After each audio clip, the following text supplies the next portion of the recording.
매일 성경과 함께하는 오늘의 큐티 시간입니다. 9월 29일 오늘의 말씀은 열왕기하 15장 1절에서 22절입니다.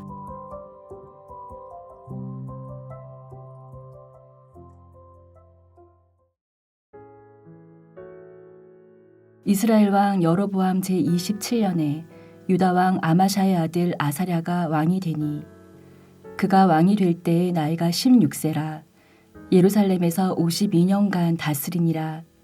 그의 어머니의 이름은 여골리아라 예루살렘 사람이더라. 아사랴가 그의 아버지 아마샤의 모든 행위대로 여호와 보시기에 정직히 행하였으나 오직 산당은 제거하지 아니하였으므로 백성이 여전히 그 산당에서 제사를 드리며 분향하였고 여호와께서 왕을 치셨으므로 그가 죽는 날까지 나병 환자가 되어 별궁에 거하고 왕자 요담이 왕궁을 다스리며 그 땅의 백성을 치리하였더라. 아사랴의 남은 사적과 행한 모든 일은 유다 왕 역대지략에 기록되지 아니하였느냐. 아사랴가 그의 조상들과 함께 잠에 다윗성에 그의 조상들과 함께 장사되고 그의 아들 요담이 대신하여 왕이 되니라. 유다의 왕 아사랴의 제38년에 여로보암의 아들 스가랴가 사마리아에서 6달 동안 이스라엘을 다스리며 그의 조상들의 행위대로 여호와 보시기에 악을 행하여 이스라엘로 범죄하게 한 느밧의 아들 여로보암의 죄에서 떠나지 아니한지라. 야베스의 아들 살룸이 그를 반역하여 백성 앞에서 쳐 죽이고 대신하여 왕이 되니라. 스가랴의 남은 사적은 이스라엘 왕 역대지략에 기록되니라. 여호와께서 예후에게 말씀하여 이르시기를 내 자손이 4대 동안 이스라엘 왕이 있으리라 하신 그 말씀대로 과연 그렇게 되니라.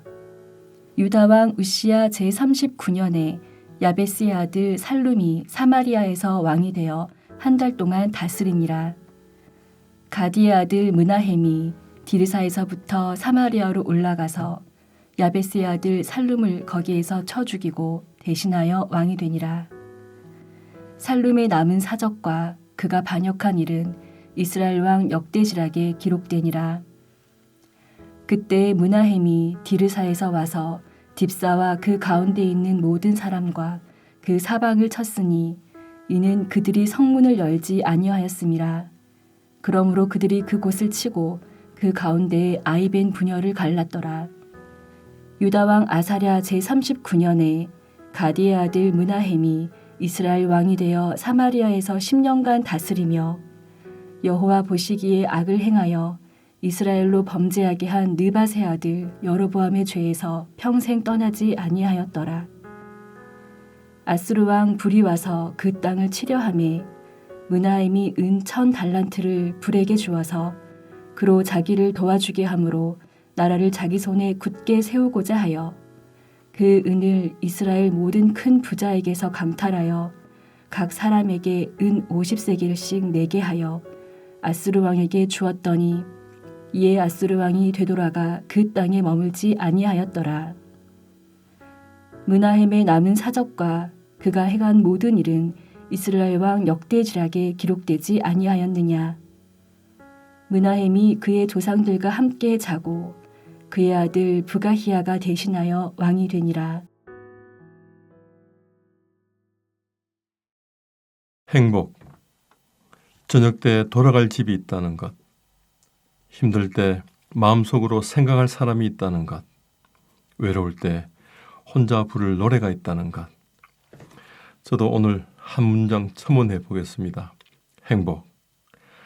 아직 하나님 말씀을 자유롭게 듣고 나눌 수 있다는 것. 여러분들도 이렇게 한번 각자의 한 문장으로 한번 해보시기 바랍니다. 얼마 전에 한 달에 한 번 모이는 이 성도들 모임에서 나태주 시인의 행복이라고 하는 시로 각자의 생각을 한 문장 이어보게 했습니다. 이 참석자들 가운데 자기 생각을 스스럼없이 나눠주셨는데 몇몇 지체 애들과 한번 잠깐 나눠볼게요. 행복. 배고플 때 뽀글거리는 찌개 소리 듣는 것. 해결받지 못한 10가지 문제 가운데서도 해결된 한 가지가 있다는 것. 고된 일과를 마친 후 발 뻗고 누울 자리가 있다는 것, 감사할 수 없는 상황 가운데서도 감사할 수 있다는 것, 8, 90 넘어서도 내 발의 힘으로 예배드리러 나갈 수 있다는 것, 모두가 이 소소한 일상에서 길러 올린 감사거리들이었습니다. 여러분들도 오늘 주일 예배드리러 오가는 길에 또 소그룹 나눔하기 전 또 친구들이나 각자 모임에서 한번 나눠보시기 바랍니다. 오늘 본문 1절로 7절은 남유다 10번째 왕 우시아라고 불리는 아사랴가 16세의 영위에 올라 52년이라는 긴 기간 통치한 이야기로 시작합니다. 유다 왕들 가운데 히스기야 아들 므낫세 왕 55년 통치 다음으로 긴 이 기간 유다를 다스립니다. 여호와 보시기에 정직히 행했다는 긍정적인 평가로 시작은 참 좋습니다. 아사랴는 여호와가 도우셨다라는 의미이고 우시아는 여호와는 나의 힘이라는 뜻으로 그의 아버지 아마사의 좋았던 모습을 닮아가는 듯 했습니다. 아사랴 초기에는 하나님 앞에서 신실하게 살아서 복을 받습니다. 북왕국 여로보암 2세와 비슷한 통치 시기였던 당시에 고대 근동의 패권 국가였던 아시리아와 그 주변 국가들이 일시적으로 세력이 약화하면서 남유다도 일시적인 번영도 누립니다. 하지만 오늘 본문 3절 후반과 4절을 보시면 여호와 보시기에 정직히 행했으나 오직 산당은 제거하지 않았다고 말합니다.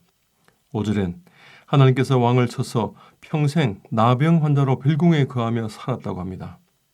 그 이유가 여기서는 자세히 소개되지 않지만 역대하 26장 16절로 21절에 보면 그가 강성하여져서 마음이 교만하여 악을 행했다고 합니다.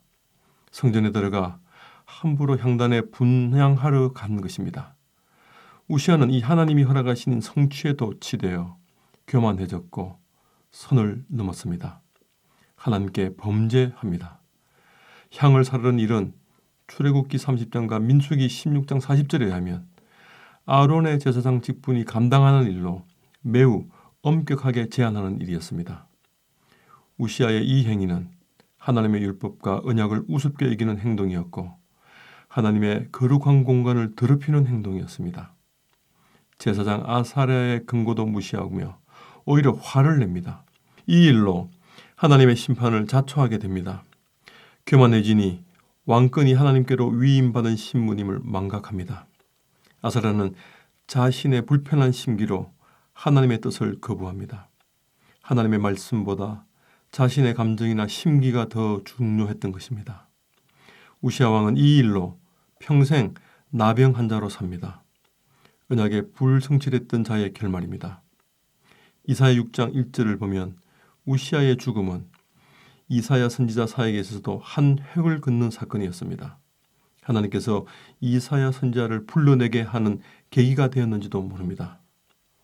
그리고 북이스라엘이 가장 큰 번영을 누렸지만 배교와 반역의 역사를 이어간 북왕국 14번째 왕 여로보암 2세 뒤를 이어 스가랴, 샬룸, 머나헴 왕 이야기가 8절부터 22절까지 이어집니다. 북왕국의 어떤 왕조도 2, 3대 이상 왕위가 이어진 적이 없었습니다. 하지만 열왕기하 10장 30절에서 예후에게 약속하신 대로 하나님은 예후 왕 이후 요아스, 여로보암 2세, 그의 아들 오늘 본문 8절에 등장하는 스가랴로 이어지는 4대에 다다르게 하셨습니다. 하나님 말씀이 성취된 것입니다. 하지만 스가랴는 왕위에 오른 지 6개월 만에 살룸에 의해 살해되고 살룸은 1개월 만에 머나헴에 의해서 살해되는 북이스라엘의 죄의 악순환이 계속됩니다. 아이러니하게도 스가랴의 이름의 뜻이 여호와께서 기억하신다라는 의미였습니다. 하지만 이 네 번째 세대가 왕위에 오르자마자 6개월 만에 암살됩니다. 스가랴는 예후로부터 시작한 왕조의 종말을 알리는 비운의 인물이 되었습니다. 서로 죽고 죽이는 반역과 배반은 여호와 보시기에 악을 행한 왕들에 대한 하나님의 심판이었습니다. 이런 가운데 1개월짜리라는 짧은 기간의 샬룸도 머나헴에게 살해당합니다.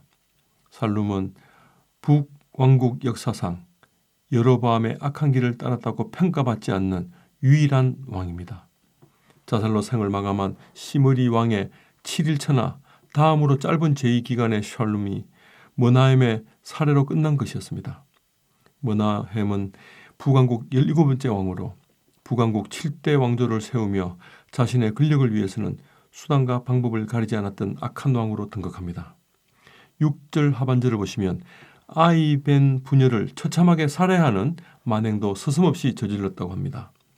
약자에게 무도한 폭력으로 강자에게는 무책임한 굴종으로 행동했던 그의 선대들만큼이나 악하고 무지한 통치 10년이 이어집니다. 아수르가 쳐들어왔을 때에는 하나님을 찾지도 구하지도 않습니다. 이스라엘 부자 6만여 명에게 은을 강제 징수하여 1000달란트 은을 모아 그 돈으로 도발해 온 아수르 왕 불이라고 하는 디글라빌레스의 3세를 매수합니다. 불은 주전 745년부터 727년까지 아수르를 다스린 왕이었습니다. 열왕기의 평가는 무자비한 폭력과 우상 숭배, 물질 만능주의자 머나헴 역시 실패한 왕이었고 악한 왕이었다고 평가합니다. 그도 여로보암의 죄에서 떠나지 않았다고 평가하면서 평생이라고 하는 단어를 하나 덧붙입니다. 머나헴은 평생 여호와 보시기에 악을 행한 왕이었습니다. 오늘 남왕국 왕 아사라와 북왕국 3명의 왕을 통해 하나님은 오늘도 우리에게 물어오십니다. 언약 백성이었던 이스라엘이 어찌다가 이 지경이 되었는지, 남북 왕들의 모습과 평가들을 보면서 우리는 지금 어떤 길을 가고 있으며 오늘 또 장차 하나님의 어떤 평가를 듣게 될지를 생각하게 됩니다. 여러분, 선택하십시오.